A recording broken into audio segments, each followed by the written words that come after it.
नमस्कार विद्यार्थी मित्रांनो.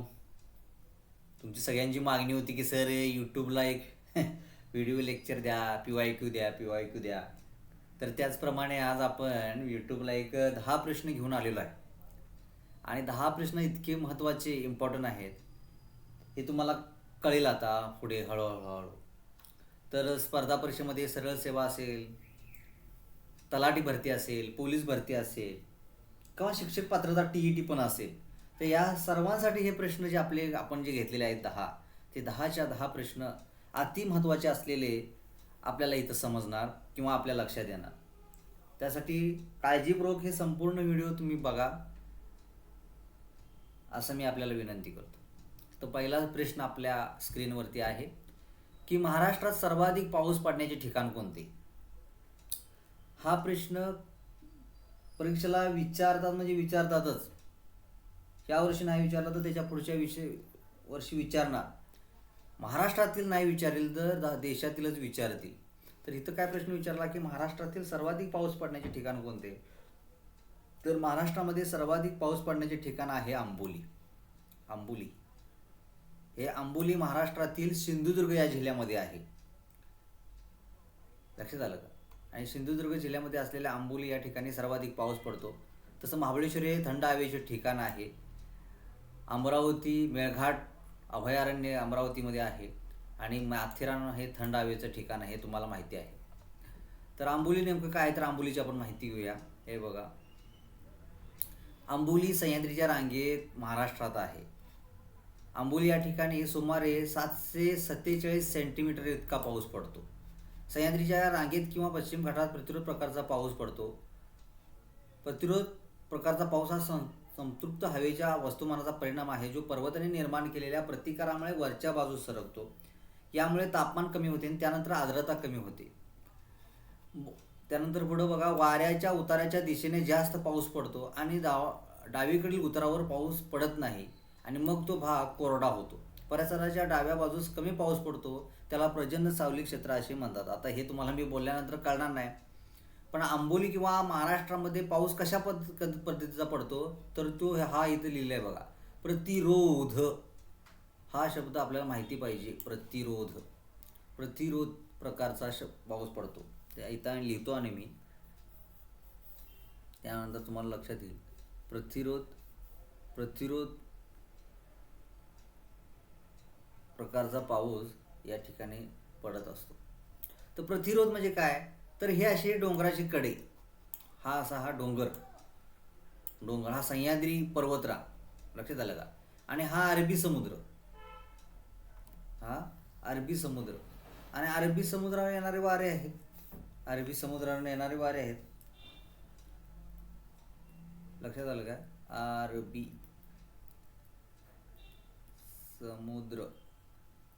अरबी समुद्रावर येणारे वारे आहेत. हे निळ्या पानाने जे दाखवलेलं आहे, जे दाखवलं आहे, अरबी समुद्रावर येणारे जे वारे आहेत ते येताना ढग घेऊन येतात आणि ते ढग हे सह्याद्री पर्वताला अडवले जातात. हा कुठला आहे, सह्याद्री पर्वत. या सह्याद्री पर्वताला ते अडवले जातात आणि सह्याद्री पर्वताला अडवल्यामुळे काय होतंय की डोंगर जे उंचवटात ज्या ठिकाणी आहे तिथं मोठ्या प्रमाणातला पाऊस पडतो. लक्षात आलं का. आणि आंबोली हे ठिकाण सुद्धा कुठं आहे, तर ते सह्याद्री पर्वत रांगेतच आहे. पण आंबोली हे ठिकाण जे आहे ते कसं आहे बघा, हा इकडून असा डोंगर असा आला, परत असा चिंचोळा भाग निर्माण झाला, परत त्या डोंगराची अशी पुढं रांग निर्माण झाली. आणि असं जे वारं जे असतात ते एकदम असे इकडे या चिंचोळ्या भागामध्ये प्रवेश करतात आणि सगळ्यात मोठ्या प्रमाणातला पाऊस जो आहे तो या ठिकाणी आपल्याला पाहायला मिळतो.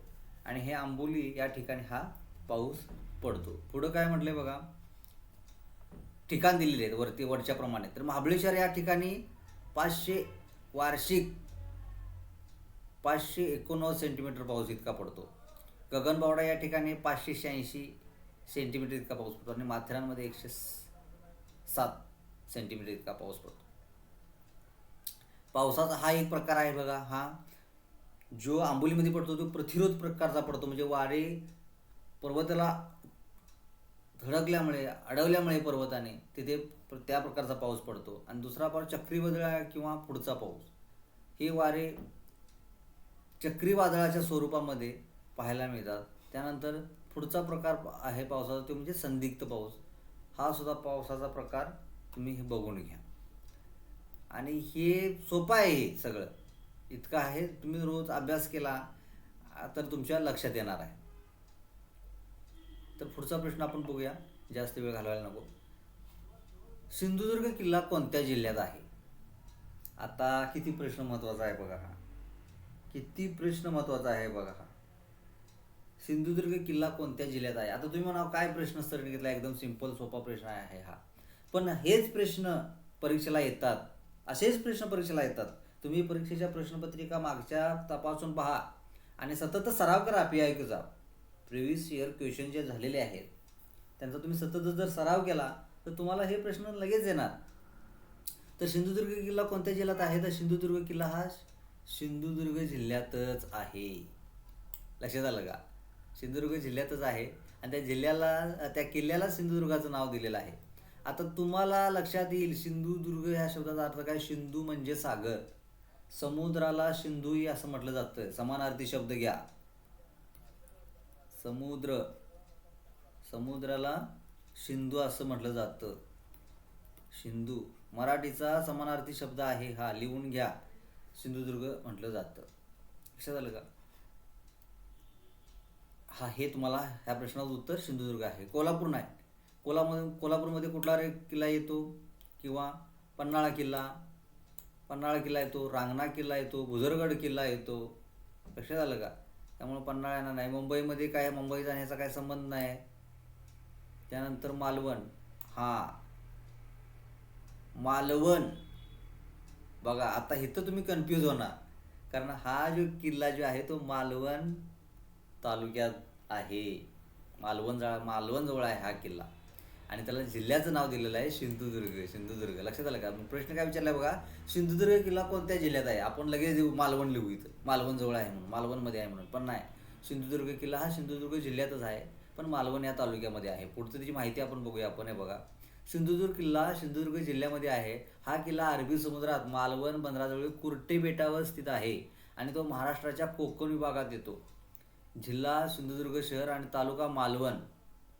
भौगोलिक स्थितीचं स्थान काय आहे? अरबी समुद्रात.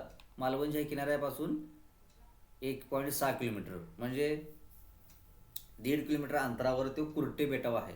तुम्हाला असाही प्रश्न विचारता येईल, सिंधुदुर्ग किल्ला जो आहे तो कोणत्या बेटावर आहे? हा सिंधुदुर्ग किल्ला आहे बघा. तर हे कुर्टे बेट आहे आणि या कुर्टे बेटावरती सिंधुदुर्ग किल्ला छत्रपती शिवरायांनी या किल्ल्याची उभारणी केलेली आहे. आपल्या छत्रपती शिवरायांना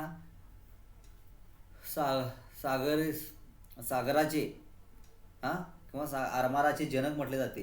सागरी आरमार, सागरी आरमार जनक कोण? छत्रपती शिवाजी राजे. जरा पेनाने लिहिता येत नाही, येतं स्क्रीनवरती, समजून घ्या. पण हा सिंधुदुर्ग किल्ल्याचा नकाशा आहे बघा.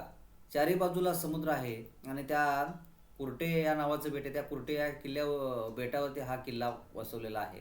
लक्षात आलं का? आणि या किल्ल्याला सिंधुदुर्ग हे जिल्ह्याचंच नाव दिलेलं आहे. लक्षात आलं का? हे आपल्याला माहिती पाहिजे. त्यामुळे तुम्हाला विचारतील बरेच वेळा असा प्रश्न येईल की सिंधुदुर्ग हा किल्ला कोणत्या तालुक्यामध्ये आहे? जर तुम्हाला उत्तर आलं पाहिजे, मालवण कुठं आहे ते? तालुका मालवण. भौगोलिक तालुका आहे का? तालुका मालवणमध्ये आहे. आणि मालवण तालुका कुठल्या जिल्ह्यात येतो? तर सिंधुदुर्ग जिल्ह्यात येतो. चला पुढे जाऊया. पुढचा प्रश्न आहे, झारखंड राज्याची राजधानी कोणती? आपल्या देशामध्ये अनेक घटक राज्य आहेत, त्याचप्रमाणे झारखंड हे सुद्धा एक घटक राज्य आहे. आणि त्यामुळं आपल्या देशात जी एवढी घटक राज्य आहेत किंवा केंद्रशासित प्रदेश आहेत, त्या सर्व केंद्रशासित प्रदेश आणि घटक राज्याच्या राजधानी आपल्याला माहिती पाहिजेत. परीक्षा घेणारे लोक कोणता प्रश्न कधी विचारतील सांगता येत नाही. त्यामुळे आपलं अभ्यास करताना चारही बाजूला लक्ष असलं पाहिजे, अभ्यासाच्या दृष्टिकोनातून म्हणतोय मी. तर भारतात एवढी आपल्याकडे जी घटक राज्य आहेत त्यांच्या राजधान्या कुठल्या कुठल्या हे आपल्याला माहिती पाहिजेत. तर इथं त्यांनी पर्याय दिलेत बघा. इटानगर काय आहे? ही इटानगर जी आहे, इटानगर ही अरुणाचल प्रदेशाची राजधानी आहे. अरुणाचल प्रदेश. अरुणाचल प्रदेशाची राजधानी आहे. तर चंदीगड काय आहे? ही चंदीगड जर तुम्ही बघितला तर पंजाब प्लस हरियाणा पंजाब आणि हरियाणा या दोन राज्याची संयुक्तिक राजधानी आहे. त्यानंतर पुढं काय म्हटलंय? पणजी. आपण गोव्याला जातो ना फिराय, गोवा, तर गोव्याची राजधानी पणजी आहे. आणि रांची ही जी आहे ही झारखंडची राजधानी आहे. रांची झारखंडची राजधानी आहे. झारखंड किंवा रांचीची ओळख कशी आहे बरं सांगा बघूया. तर भारताचे हां भारत कसे आहे बघा, भारताचे कर्णधार कर्णधार माजी महेंद्रसिंग धोनी. लक्षात आलं का?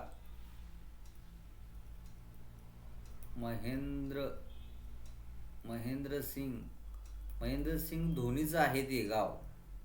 लक्षात आलं का? महेंद्रसिंग धोनी हा झारखंड राज्याचा आहे. आपल्याला माहिती पाहिजे.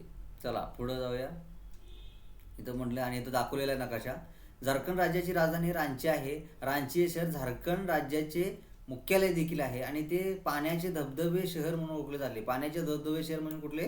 रांची शहर ओळखले जाते. त्यानंतर पुढची उपराजधानी कुठल्या झारखंडची? तर दुमका. आपल्या महाराष्ट्राची राजधानी उपराजधानी कुठली हो? नागपूर. महाराष्ट्र उपराजधानी महाराष्ट्र उपराजधानी कुठली? नागपूर. लक्षात आलं का? तसेच झारखंडची उपराजधानी आहे दुमका. तर झारखंडची स्थापना 2000 मध्ये झालेली आहे. तेव्हापासून त्याची राजधानी रांची आहे. इथं बघा भारताचा नकाशा दाखवलेला आहे. त्याप्रमाणे हे झारखंड हे राज्य आहे. झारखंडच्या आसपास हे असणार कुठलं हो? हे छत्तीसगड, हे मध्य प्रदेश आणि हा आपला महाराष्ट्र आहे. हे तेलंगणा, हे आंध्र प्रदेश, हे उडीसा, इकडं पश्चिम बंगाल राज्य आहे. हा नकाशा तुम्ही अभ्यास करा, नंतर लेक्चर बघा अनेकदा, तर तुम्हाला लक्षात येईल. पुढे जाऊ आपण. सध्या उत्तर प्रदेश राज्याचे मुख्यमंत्री कोण आहे? हा तर प्रश्न एकदम जबरदस्त आहे. तर सध्या महाराष्ट्रामध्ये तुम्ही गेला तर चालू घडामोडी ज्या आहेत त्या सुद्धा माहिती पाहिजे आपल्याला. चालू घडामोडीमध्ये राज्याचे राज्यपाल, राज्याचे न्यायाधीश, उच्च न्यायालयाचे न्यायाधीश, सर्वोच्च न्यायालयाचे न्यायाधीश, राष्ट्रपती त्यांचं मंत्रिमंडळ, देशाचे पंतप्रधान त्यांचे मंत्रिमंडळ, राज्याचे राज्यपाल, राज्याचे मुख्यमंत्री, महाधिवक्ता, महान्यायवादी, या सगळ्या गोष्टी आपल्याला माहिती पाहिजेत. आता ह्या प्रश्न इथं काय विचारलेला आहे? सध्या उत्तर प्रदेश राज्याचे मुख्यमंत्री कोण आहेत? तर सध्या उत्तर प्रदेश या राज्याचे मुख्यमंत्री आहेत योगी आदित्यनाथ आहेत. दुसऱ्यांदा मुख्यमंत्री झाले आहेत. M.K. स्टॅलिन हे तमिळनाडू राज्याशी संबंधित आहेत. सिद्धरामय्या हे केरळ राज्याचे मुख्यमंत्री आहेत आणि देवेंद्र फडणवीस हे तुम्हाला माहितीच नाव आहे, हे महाराष्ट्र राज्याचे मुख्यमंत्री आहेत. तर उत्तर प्रदेश राज्याचे सध्याचे मुख्यमंत्री आता किती आहे? 2025 सालचे मुख्यमंत्री जे आहेत ते योगी आदित्यनाथ आहेत. पुढे जाऊया. इथं दिले बघा, उत्तर प्रदेशचे मुख्यमंत्री योगी आदित्यनाथ आहेत. ते भारतीय जनता पक्षाचे सदस्य आहेत आणि 19 मार्च 2017 पासून ते मुख्यमंत्री आहेत. लक्षात आलं का? 2017 पासून आता 2025 पर्यंत ते मुख्यमंत्री आहेत. पुढं, महाराष्ट्रातील पश्चिम वाहिनी नदी कोणती? आता हा प्रश्न खूप महत्त्वाचा आहे. हा सह्याद्री पर्वताचा आहे.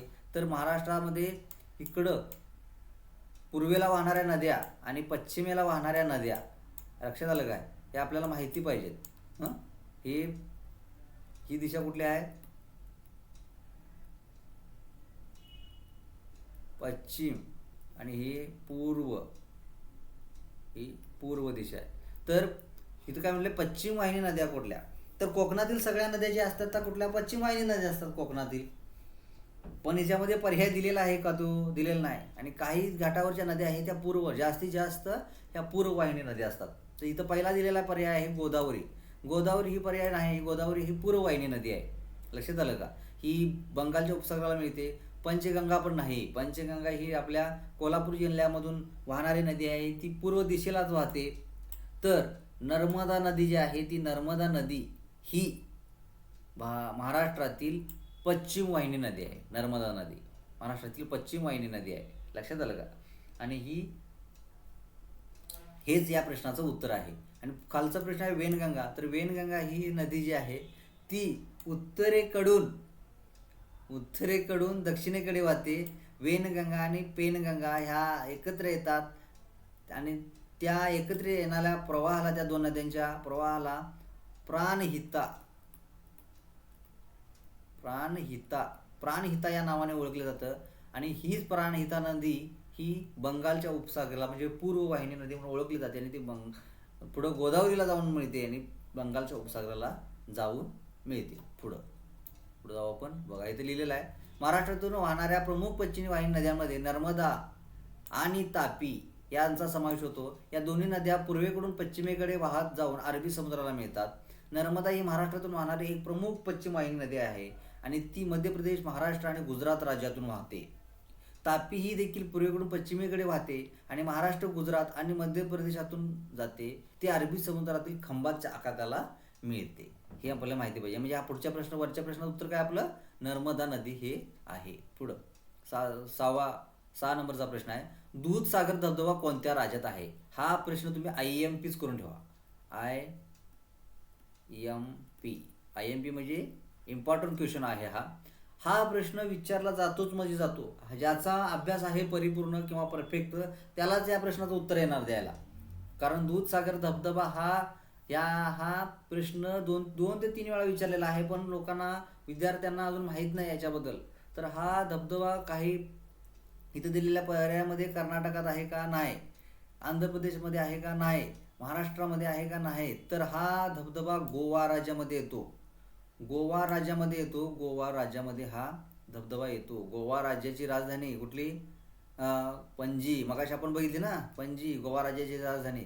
तर गोवा राज्य नदी कुठली आहे गोवा राज्यामध्ये? तर मांडवी नदी आहे. मांडवी. आणि मांडवी नदीवरती हा दूधसागर धबधबा आहे. त्यामुळे दूधसागर धबधबा कोणत्या राज्यात येतो? तर गोवा राज्यामध्ये दूधसागर धबधबा येतो. दिलेलं आहे बघा. दूधसागर धबधबा किंवा दुधाचा सागर हा भारताच्या गोवा राज्यातील मांडवी नदीवर स्थित 4 स्तरीय धबधबा आहे. दूधसागर धबधबा हा भारतातील सर्वात उंच धबधब्यापैकी आहे, ज्याची उंची 310 मीटर म्हणजेच 1017 फूट आणि सरासरी रुंदी 30 मीटर म्हणजे 100 फूट आहे. दूधसागर धबधबा पश्चिम घाटातील भगवान महावीर अभयारण्य आणि मोलेम राष्ट्रीय उद्यानात आहे. भगवान महावीर अभयारण्य कोणत्या राज्यात आहे? हा प्रश्न येणारच. आज जोपर्यंत विचारला नाही पण विचारणारच. तर भगवान महावीर हे अभयारण्य गोवा राज्यामध्ये आहे किंवा गोवा राज्यामध्ये असणाऱ्या प्रसिद्ध अभयारण्याचं नाव काय? तर भगवान महावीर अभयारण्य असं आपल्याला सांगता येईल. दूधसागर धबधबा हा मांडवी नदीच्या पश्चिम घाटातून पणजीपर्यंतच्या प्रवासातील विरामचिन्ह आहे, जेथे ती अरबी समुद्राला जाऊन मिळते. हा परिसर समृद्ध विविधतेने पानझडी वनाने वेढलेला आहे. या धबधब्याला काही स्थानिक लोक तांबडी सुर्ला असे म्हणतात. लक्षात आलं का? दूधसागर धबधब्याला स्थानिक लोक कोणत्या नावाने ओळखतात? तर तांबडी सुर्ला या नावाने ओळखतात. असे या प्रश्नाचं उत्तर सांगता येईल. पुढं आता पुढचा प्रश्न आहे, पांढरे सोने पिकवणारा जिल्हा कोणता? पांढरे सोने पिकवणारा जिल्हा कोणता? तुम्ही आता म्हणावं हे पांढरं सोनं आणि हा काय प्रकार आहे? तर पांढरं सोनं म्हणजे काय? तर पांढरे सोने म्हणजेच कापूस. लक्षात आलं का? महाराष्ट्र राज्यातील पूर्व भागातील विदर्भ, मराठवाडा या भागामध्ये काही जिल्हे जे आहेत, काही भागामध्ये कापूसाचं उत्पादन मोठ्या प्रमाणात घेतलं जातं. लक्षात आलं का? आणि कापूस हे हा त्यांच्या जीवनामध्ये रोजगार मिळवून देणारा हा मोठा उद्योगधंदा आहे किंवा उत्पन्न मिळवून देणारा मोठं हे पीक आहे कापूस. मोठं उत्पन्न मिळवून देणारा कापूस हे पीक आहे. त्यामुळे त्या कापसाला पांढरं सोनं असं म्हटलं जातं. आणि हाच पांढरे सोनं पिकवणारा जिल्हा म्हणजेच पूर्व विदर्भातील जो असणारा यवतमाळ हा जिल्हा आहे. या यवतमाळ जिल्ह्याला पांढरे सोने पिकवणारा जिल्हा या नावानं ओळखलं जातं. लक्षात आलं का? हा नागपूर हा भारताच्या पूर्वेकडील आहे. नाशिकला आपण बघतो, नाशिकला कुंभमेळा भरतो. आता वनतारा किंवा झाडं तोडण्याचं आंदोलन, झाडं बचाव जे सयाजी शिंदे करतात, अभिनेते ज्यांचं पर्यावरणावरती भरपूर प्रेम आहे, अशी सयाजी शिंदे सर हे या ठिकाणी आता नाशिकमध्ये आंदोलनामध्ये आहेत. लक्षात आलं का? हे तुम्हाला माहिती पाहिजे. तर या प्रश्नाचं उत्तर आहे यवतमाळ. यवतमाळ या प्रश्नाचं उत्तर आहे. पुढे जाऊया. इथं दिलेलं आहे बघा. पांढरे सोने म्हणजे कापूस, जो महाराष्ट्रातील विदर्भ आणि मराठवाडा या जिल्ह्यामध्ये मोठ्या प्रमाणात पिकवला जातो. त्यामुळे जिल्ह्यामध्ये कापसाचे पीक घेतले जाते. पांढरे सोने कापसाला आणि अनेकदा पांढरे सोने म्हटले जाते, कारण त्याची किंमत सोन्या इतकी मौल्यवान मानली जाते. लक्षात आलं का? त्यानंतर काही जर पिकवणारे जिल्हे कुठले आहेत? विदर्भ आणि मराठवाड्यातील जिल्ह्यामध्ये कापसाची लागवड मोठ्या प्रमाणात होते. त्यामुळे या भागांना पांढरे सोने पिकवणारे जिल्हे म्हणून ओळखले जाते.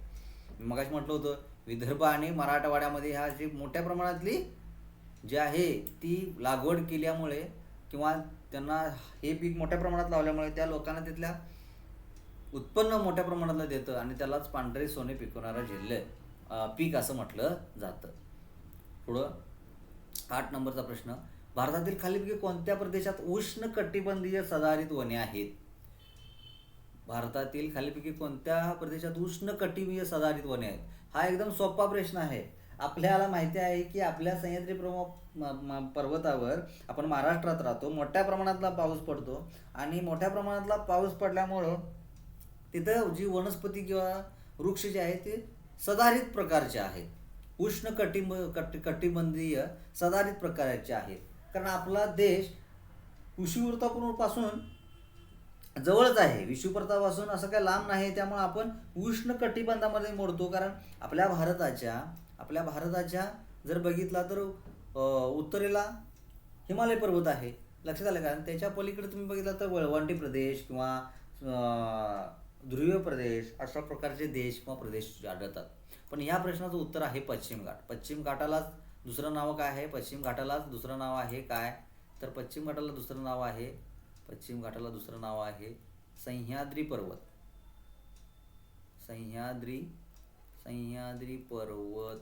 सह्याद्री पर्वत हेच पश्चिम घाटाला दुसरं नाव आहे. लक्षात आलं का? गंगेचे मैदान हे माहिती आहे, आपल्या भारतात सगळ्यात मोठं मैदान आहे. तर ते उत्तर भारतामध्ये आहे. उत्तर प्रदेश, लक्षात आलं का, बिहार ह्या राज्याचा भाग जो आहे तो मैदानी प्रदेशाचा भाग म्हणून ओळखला जातो. त्यानंतर दख्खनचे पठार तुम्हाला माहिती आहे. दख्खनचे पठार जे आहे ते आपल्या महाराष्ट्रामध्ये आहे. महाराष्ट्राचा सह्याद्री पर्वताच्या पूर्वेकडील भाग जो आहे तो दख्खनचं पठार म्हणून ओळखला जातो. लक्षात आलं का? आणि थरचे वाळवंट हे आपल्याला माहिती आहे. भारतातील थरचे वाळवंट हे राजस्थान या राज्यामध्ये येते. राजस्थान तर राजस्थानमध्ये येणारे हे थरचे वाळवंट आहे. भारतातील महावाळवंट म्हणून देखील ओळखलं जातं. हा दुसरा शब्द काय आहे तर भारतीय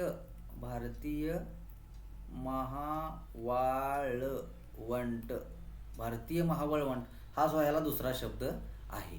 तर पुढे जाऊया. ह्या प्रश्नाचं उत्तर काय आहे? तर या प्रश्नाचं उत्तर आहे पश्चिम घाट. सह्याद्रीवर भारतातील कोणत्या प्रदेशात उष्ण कटिबंधीय सदाहरित वने आढळतात?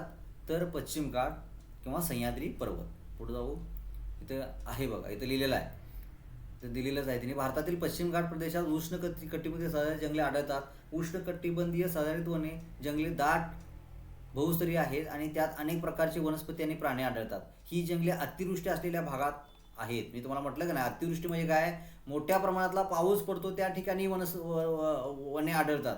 तर अतिवृष्टी मोठ्या प्रमाणातला पाऊस पश्चिम घाटामध्ये पडतो. ती खूप दाट असतात. सह्याद्री पर्वत हा पश्चिम घाट म्हणून ओळखला जातो. सह्याद्री पर्वत हा पश्चिम घाटही म्हणून ओळखला जातो. सुमारे 1700 किलोमीटर लांबीची पर्वतरांग भारताच्या पश्चिम किनारपट्टीला समांतर असून गुजरात, महाराष्ट्र, गोवा, कर्नाटक, केरळ आणि तामिळनाडू या राज्यातून ही सह्याद्रीची पर्वत ही एक्स्ट्रा माहिती आहे.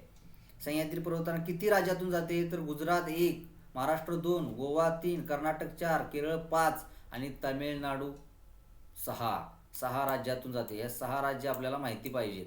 आता तामिळनाडू म्हणा तुम्ही सर, कसं तामिळनाडू तर पूर्व दिशेला येतो, पण तामिळनाडूचा राज्याचा जो म्हणजे तामिळनाडू राज्याची जी दक्षिणेकडील जी बाजू आहे एक, तिथं हा तामिळनाडू राज्याचा काही भाग हा सह्याद्री पर्वताला सामावून घेत असलेला आपल्याला पाहायला मिळतो. पुढे जाऊ. 9वा प्रश्न.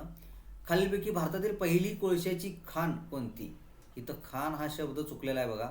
खाण हा शब्द असा नाही आहे, हे चुकीचं दिले, टायपिंग मिस्टेक आहे. तर खान हा शब्द असा आहे ना, खान हे आडनाव झालं आणि खान हा असा कोळशाची खाण म्हटलं तर असा शब्द येणार.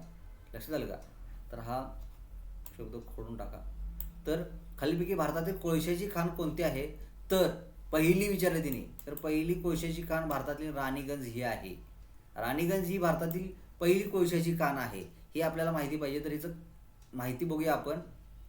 राणीगंज, तर भारतातील बघा, भारतातील पहिली कोळशाची खाण राणीगंज येथे 1774 मध्ये पश्चिम बंगालमध्ये सुरू झाली. राणीगंज ही पहिली कोळशाची खाण कोणत्या राज्यामध्ये आहे असाही प्रश्न तुम्हाला येईल.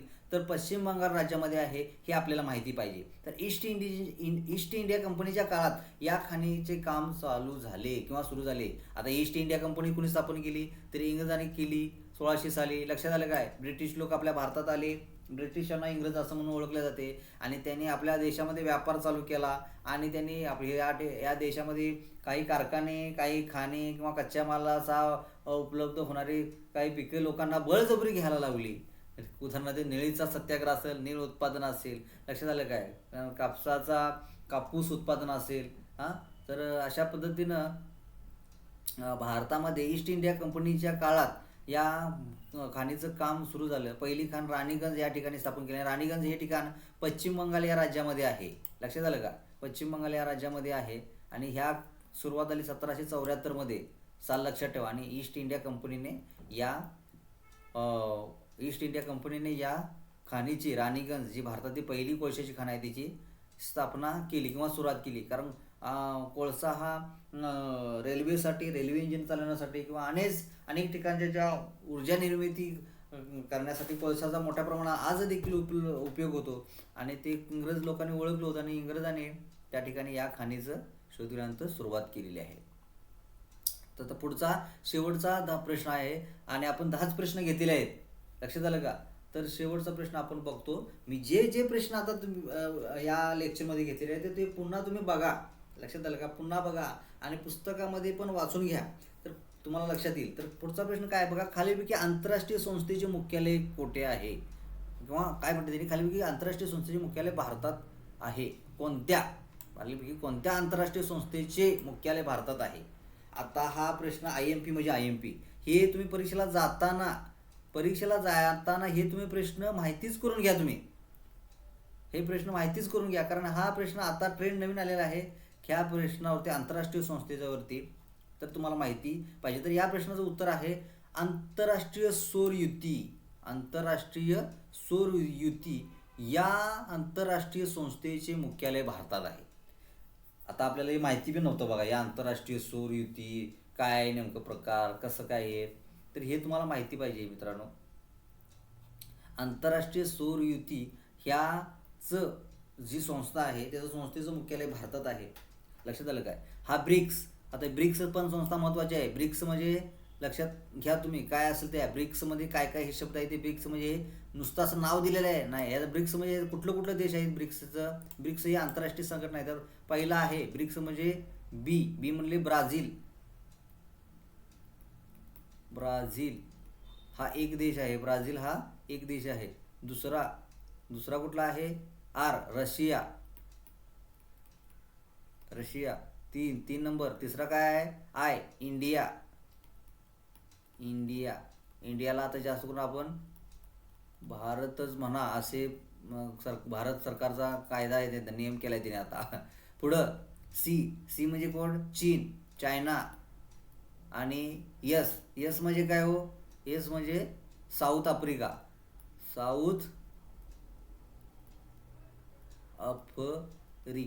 लक्ष झालं का? किती देश झाले?